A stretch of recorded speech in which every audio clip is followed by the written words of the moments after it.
I'm thinking of how to phrase this. Toqger 25, gaim 42, Garo, I think we're at 20?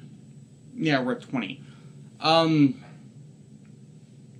Toqger, I think this was a reaction to everybody's stance on the lack of imagination in creating the show, because most of what they were doing here was mocking how the Shadow line has no imagination, whereas the Toqger team seem to have imagination, because the Kaijin of the Week, Spotlight Shadow, can bring manifestations of storybooks to life, and they acted like really bad actors.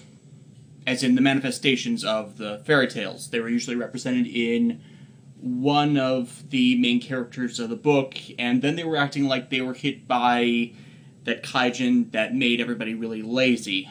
There was Cinderella, there was Little Red Riding Hood, there was the Emperor Without the Clothes, which I forget what fairy tale that's from, and they had Momotaro from that one book, that one that's actually Japanese, and of course a Momotaro would appear on a train series. I mean, why wouldn't it? And of course they're lambasted for those things having no imagination as part of them. Except not really. See, if it was about imagination, then they would just act no different than the most basic version of the story of the fairy tale. Like, no variation, do nothing but stuff from it instead of, acting differently. So there's imagination in parodying a folklore. I mean, that's so many parody movies I can't even name them. To re-envision these icons as, well, dicks. So, again, it's failing at its presumed job. I mean, I feel that this script was just, like I said, mocking those who believe Toqger has no imagination.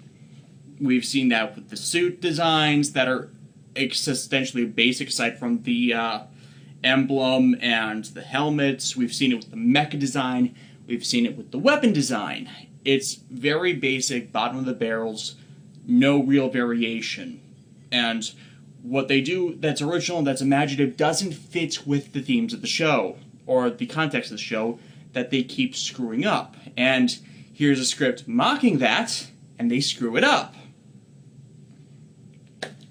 They can't even get their own things right, because Spotlight could only manifest things from storybooks, and yet when Tokati is hit by the manifestation beam, he manifests something from his memory, which is something else they've already done. Again. And what he manifests is a hero he made up for a story when he was a kid, but the monster was manifesting them from storybooks, not kids' imaginations. See where I'm going this? Because they were manifesting as a attempt for the Shadow Kaijin to have imagination. That was what the monster was created for. That was what Zet wanted to see it do, because he wants to see the light of imagination within his shadows. The shining darkness kind of thing. It failed. And yet it didn't.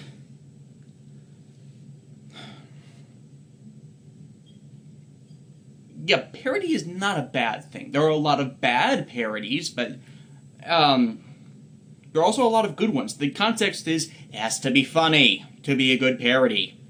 It has to pay tribute and yet quietly mock the insanity of it. Not, put total idiots in these situations that they're not completely prepared for. That's why the blank movies were so bad. Because these were not the kind of people, they weren't actually setting up the situation and then playing with it. They were just going to the marker scenes and then, isn't this funny? We're screwing this up. No, that wasn't funny. In same context, this was not funny. So yeah, Takagi somehow manifests a superhero from his childhood, which he suddenly remembers, because they still got spots in their memory, but it also helps him remember that he has an older brother, who was a condescending dick. Considering who these kids grew up into, possibly, I'm not totally surprised. Although we're still running with that expectation that these are kids in adults' bodies, because that's one of the few ways this series makes sense. And the superhero, he looks kind of like a shooting star. Actually, you know what he looks like? He looks like one of the voice Lugers from Voice Luger. Yeah, I need to find a copy of that series. It's pretty much the last Shotaro Ishinomori series, and I mentioned it in the Cougar reviews, and I really want to see what's up with that thing.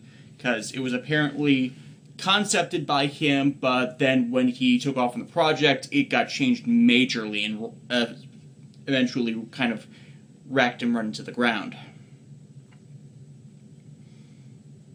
So yeah, they split up and hide the manifestations of the storybook characters because Nero, when he takes over, when Zet finds this to be a failure, decides that he'll destroy them to breed darkness.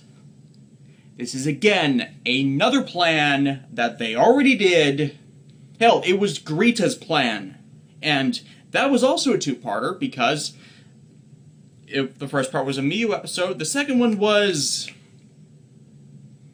I think that was the one where they first did Chocho... No, not Chocho. Toku.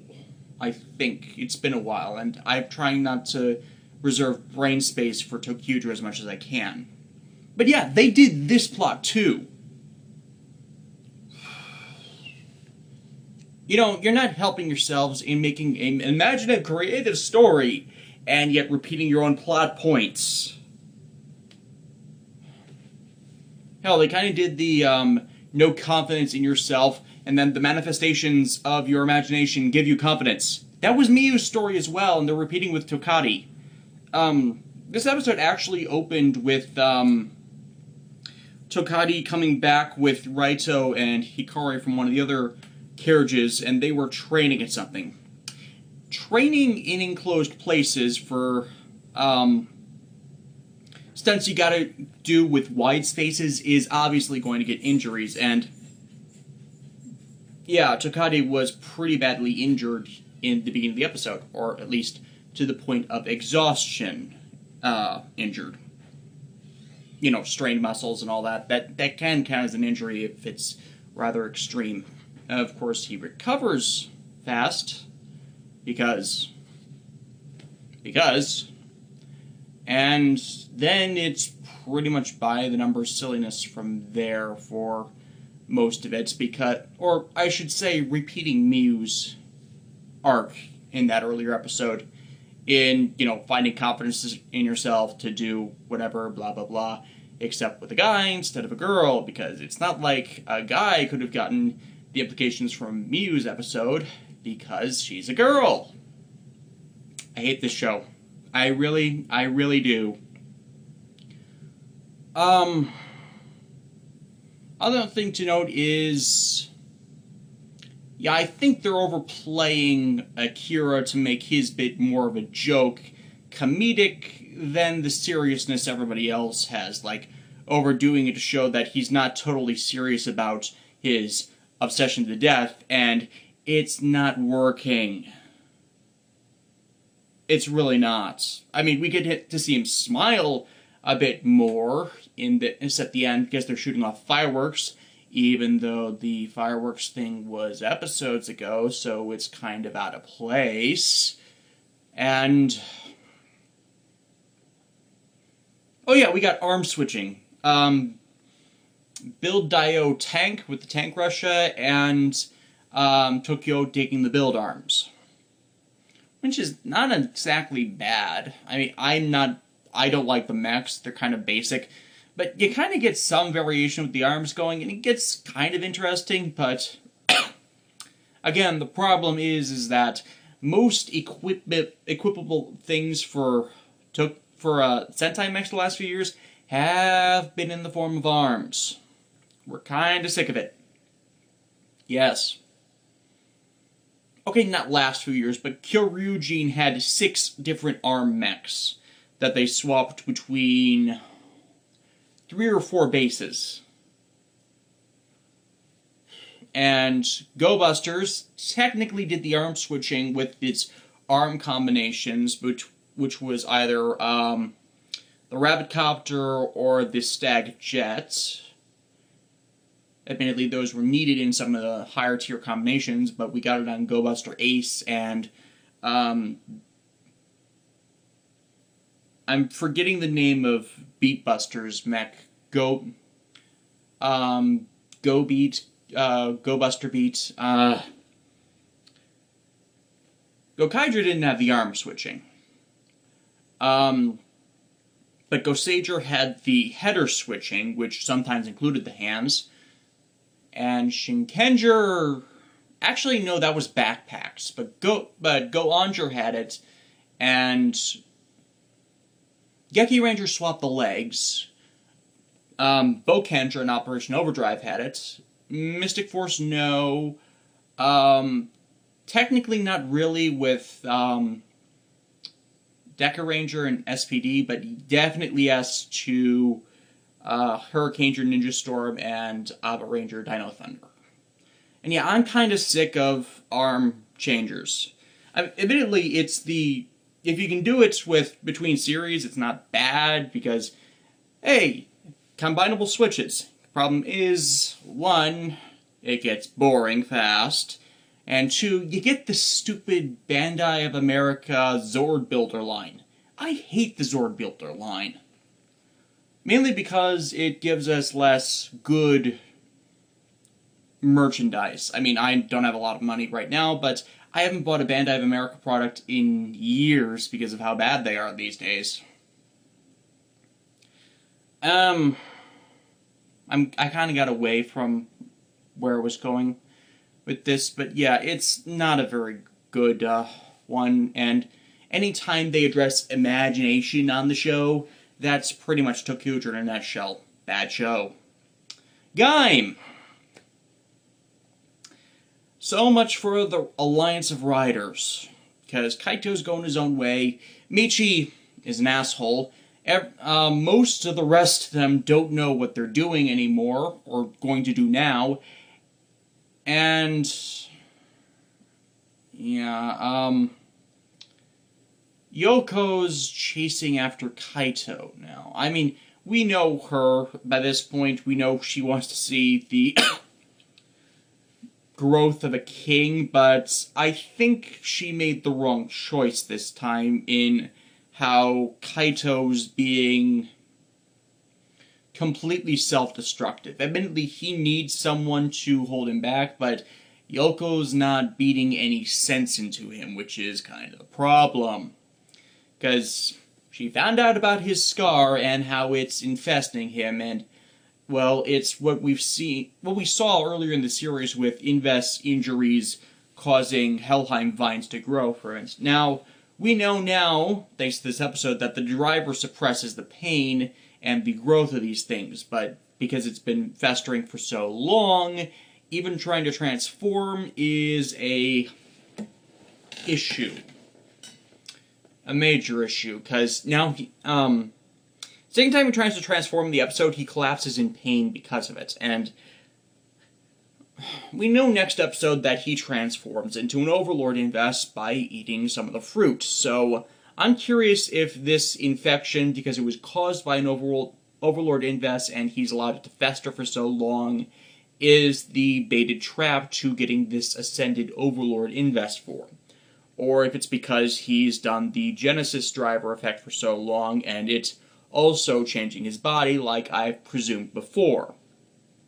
Actually, I had that theory a while back of that infestation causing his being a sign of it healing to become an Overlord in his own evolution.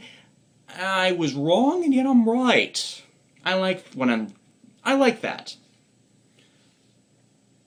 Kota's got his sister back. His sister, who is kind of a big load, in that she says she'll stay and help, and yet has to run when the Invis attack because she can do nothing. She hasn't really done nothing. She hasn't really done anything all season. Admittedly, she's not one of the main combatants, but still, she doesn't even do moral support. And yeah, I still don't like her. I really do not like her at all. Granted, we see her helping Bando later in the episode, playing support for the rest of the beat writers. And that's kind of the thing with Jonuchi, Oren, and Zack. With most of the fighting done against the overlords, they don't know what to do. Admittedly, there's still a swath of Invest to fight, but there's not much to do for them after this, because now it's down to the continuing war between Kaito, Michi, and Kota for the golden fruit. And that starts off with, Michi being an asshole. Yeah, this is not a big change from everything we've seen before. Admittedly, there are a few differences to it, in that he's realizing how badly his actions have screwed everyone and everything over because he gave Mai to Roshuo, and Roshuo put the golden fruit in her. Yeah, like you didn't see that coming. He's continuing to be tugged around by everybody else that he should not trust, knows he should not trust, and instead he betrays his friends. Yeah, because in comes Ryoma. Now, we know Ryoma's been, well, a bad guy from pretty much the first time we saw him. And yet, he trusts Ryoma to do the right thing over Kota, in that Ryoma has hearsay about Kota transforming himself into an overlord and going to want the fruits to, well, take over the world, of course. And guess who he trusts? Yeah. I mean, it's compounded by Michi being a terrible, terrible person, and, you know, trying to kill Kota for so long he can't see Kota as anything else from the enemy, except who has lied to you this entire time? Who has told you half-truths? Who just worked with Kota to get Mai from you? Ryoma! And you really should have seen it coming when he handed you a Yomotsuguri Lockseed, which came straight out of nowhere. I mean, yeah, Ryoma led them to the hospital he used to check out Mai and see the golden fruit embedded in her chest, but I'm thinking this is a backup lab of his that was just installed into a rundown hospital. You know, a secondary space for him to work if something like this ever happened, because we've seen him do this before. Now. Well, not now, but you get what I mean. Backup plan and backup plan. The Yomotsuguri Lockseed. This is a weird one, as it comes out of nowhere. He says he found it earlier and locked it up because it's dangerous, and it devours the life of the user to give it enormous power, likely a last-ditch effort against the overlords if they couldn't find anything that could stop it. And, of course, Ryoma's giving it away, even though it has all that power, because it's going to kill people. Now, some people have translated Yomotsuguri as hell fruit. It's not wrong. Yomi is the Shinto word for the underworld. Shinto being the Japanese religion. One of the religions in Japan. Thank you, TV Nihon Translations. This is why I like this group. Eating the fruits of the Yomi, of hell, will prevent a person from returning to the world of the living. This is in their lore. Eating a Yomi fruit is called Yomotsuheguri. Yomotsuheguri. Yomotsuheguri. It's a name pun! Why do people not get this? I'm guessing Keguri is fruit, so it's not wrong, but translating it loses the context of the pun. The simile for this is Persephone from Greek mythology, in that once she, this is Greek, she was not engaged to, but she was trapped in hell, and once she ate the fruit of hell, it became a one-way trip to the underworld. So, since it uses life energy, once it's used, you're kind of screwed. You're dying out as soon as you're done with it anyways. So, when Ryugen transforms into Yomotsukuri form, which is actually a very good use, because Blood Orange Lockseed. It makes sense because there's actually a blood orange. It's contextually correct. And it's the counterparts of the orange Lockseed. Grapes come in two colors. Green and red. Ryugen for most of the series has been in green. Even when he's been using the Melon Energy Lockseed, it's white and green. And now we finally get to see the red form of the grape. It's of course evil, it's of course going to kill him, sorry, cold. It's of course going to kill Michi. This makes perfect sense. And also, we confirm that Sagara is the devil analog, because Sagara is in fact the spirit of the Helheim. Boo! I've been guessing that since the beginning of the series.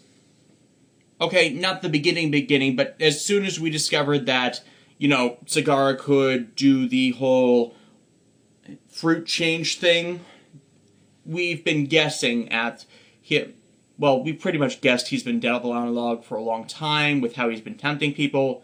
But I'm saying this is the confirmation point that he is the devil. Because Helheim, the realm of hell, who is the ruler of hell? The devil. A lot of people said that this is compounded by an earlier mistranslation from, like, episode 32, even if I'm the devil, and yet he's the devil. It's that original mistranslation was addressing context, because you get pauses in the Japanese language copy of that, and it has a second context, which is, you will trust me anyways, I'm forgetting the actual lines, and this is an old argument about the translation of the show that I'm bringing up, because this second context one, that everybody lambasted was wrong, was not. It didn't fit the actual full sentence context, but you put pauses in, and the context of the phrasing changes, and I am completely off the bounds of this. Ugh. They didn't want to do that.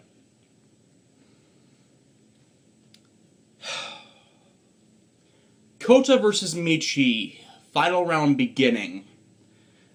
Kota, of course, still doesn't want to kill Michi, because there's really no longer a point to it. The Overlords are dead. The reason Michi allied with the Overlords was so he would have something he would protect people from their rule, but of course Michi would get the hands anyways. Overlords are dead. Kota killed them like he said he was going to. Unite together, we'll defeat the Overlords. Michi didn't believe him, because Michi's a bastard. And guess what? He's left in the dust again. So, it's obvious that his cries are not cries, but, declarations of wanting him to stop are not going to work. So, first Kota goes Kachidoki to try and convince him to stop. Then he goes Kiwami, and that's kind of where we're at right now, with Michi summoning the weapons of the Overlords somehow through the Yomotsukuri Lockseed, even though previously it was only the Kiwi Gekirin slicers and his Budou Ryoho gun. It just came out of nowhere, but I guess it kind of makes sense because we're going to be seeing Kaito wielding a variant of Demushu's sword, and wow, we have not seen him in a while because he's dead. So, I guess it's become the contrast there, because Kota is silver white. That's going to be Roshio. Michi's personality has always matched that of Redyu, and Demushu's battle and survival of the fittest methodology has always matched. Did I say Demushu or Kaito to begin that? Because that's the one I'm going for in this one. Admittedly, we originally were matching Kota and Lapis, who's from the movie, and having Roshio and Mitsuzane match, but, you know, Mitsuzane's likely dead.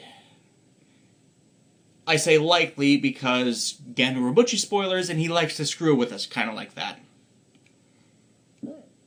Yeah, I think he's going to pull a Multioka Magica ending at this point, because we've been teased that Kota's overlord power, when he truly becomes an overlord, is resurrection. Meaning he could just reset everything with the power of the Forbidden Fruit and make none of this ever have happened. Admittedly, I think that'd be kind of a dick move, but, you know, being able to build that world he saw from Redyu's vision of the world where the protectors were, instead of Kota becoming gaim, it was, I'm forgetting his name, and I shouldn't be forgetting his name because he's such a big part of the show. I hate it when I can't remember names. You all know who I'm talking about at this point. Yuya. Why did it take me so long to remember that? Yeah, you know, the world where Yuya didn't die and he became gaim instead might have worked out better. Well, no, I don't think it would have, but that's the difference between alternate timelines. You can kind of screw with continuity and see how it would fall. So yeah, I'm looking forward to next week, and we've got a teasing of one last rider using the Sengoku driver, and it's patterned off of the suits we saw from Mars and Komuro, which seem to be Helheim exclusive in powering. So with this new revelation that Sagara is a manifestation of the Helheim Forest's will, I'm wondering if it's going to be Duke who transforms to that, but that wouldn't make a lot of sense, because Duke's suit is patterned like Barrett's, because we only got 3 or 4 suit variations, and then they were mass-produced into different colors, because the undersuit was not the main part, it was the over-armor. Plus, it allowed for mass production of the rider suits behind the scenes, so we could get more suits out instead of having everybody be completely original, and that would be expensive. Yeah. And it's using that model, and it's using an apple lockseed, which we already know is Helheim Specialist Variant Fruit, and he's Kamen Rider Jam. Yeah. So there's kind of the question of who that is. And because we've seen the previews by now, we know it has to be before the end of the show. I mean, they wouldn't tease us at stuff from the next movie war now. That's kind of too far off for it to be spoilering now when Drive hasn't even started. So I'm curious about that. On to Garo. It was supposed to be a Crow-focused episode. It ended up not being, but it wasn't that bad. It was mainly about Crow's resolve as a phantom Makai Knight, as in, not even the faces of the Makai Knights, the ones that do things so the main Makai Knights can go about their jobs, and how he's continually comparing himself against Raiga as, you know, it's the Golden Knight, it's the Golden Boy of all the Makai Knights, one of the most prestigious armors, and he keeps finding himself lacking. And we've seen that throughout the show, that he continually gets his ass beaten. So, I guess this was a good way of addressing that, in that even Kuro's beginning to doubt his own skills at that, and it's not exactly well framed, again, because Kuro seems to be the weak point of the show, but I think it's more about finding his own limitations truly, and why he hasn't shown up, stacked up against Garo, because Raiga is his own person. Kuro has to find his own path to success. He can't judge himself against the standards of another Makai Knight. In that way, it kind of works, so that, it's not really dealing with Kuro's issue of being the weak link. It's showing that if he wants to stop being the weak link, he has to find the best way for him to do this. The horror of the episode actually uses the ones they try to possess as their power source. So it's not really a normal possession so much as, I will use you as a battery, a la the Matrix. Considering it manifests as a suit of armor, that's not exactly a bad comparison. Although the episode is named Iron Man. And the horror manifestation looks like a monster version of the Iron Man armor from Iron Man. And I mean both the comic book, the cartoon. Actually, it looks more like the Mark I Iron Man armor from the movie, and the Ironmonger that was in that same movie. Really does. And I'm wondering how much that must have weighed. I mean, yeah, it's probably foam painted to look like metal. Because, not exactly metal, but pewter.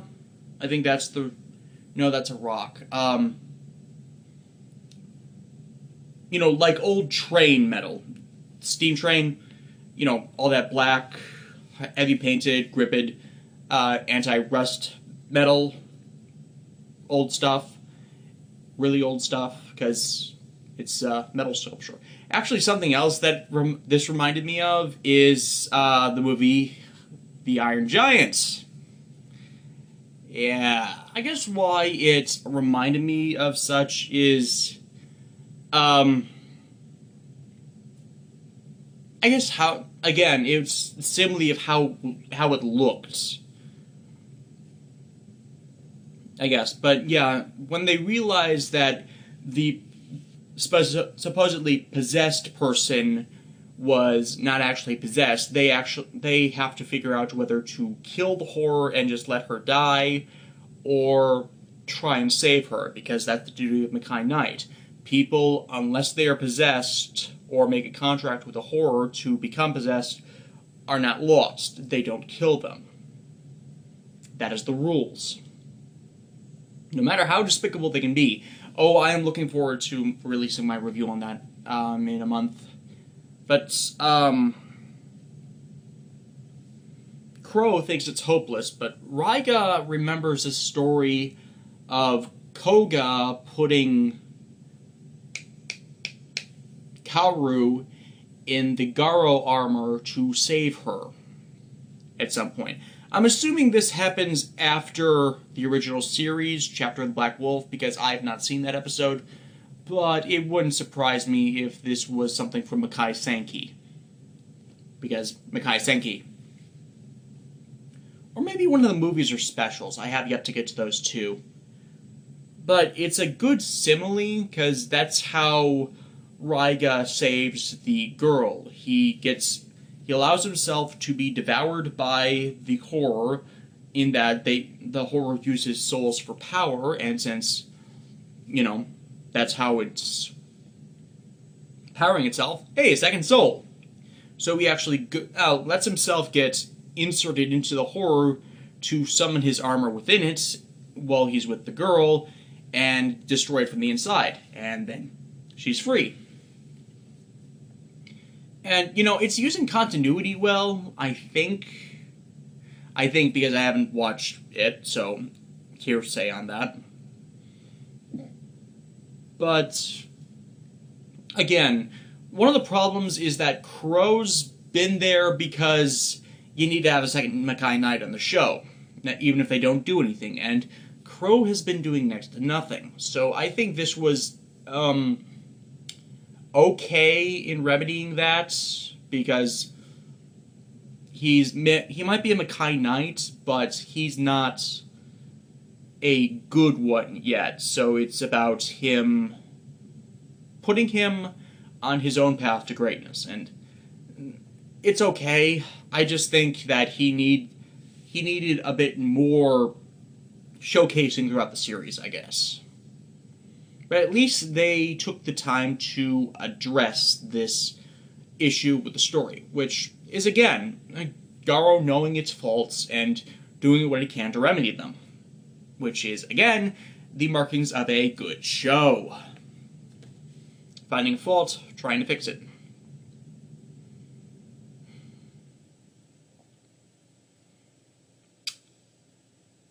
Next week is another expected bad episode of Toqger, I gotta say. I think they're trying to... We're seeing a bit of Akira in it, so... About, some of his likes and dislikes to try and remedy the depression thing. I don't know how well that'll go. We'll get Michi and Kaito wrapping up with a few episodes of the show left. And we'll get another horror outbreak. Because we really should be getting close to when Aerith is dealt with. Really, we should be on the final arc of the show and dealing with that, because 5 episodes left of the show. Usually, from what I've seen of the Garo series before, they usually get to the, start wrapping up the, story arc with a bunch of multi-parters, so hopefully we'll be starting to see that. Later.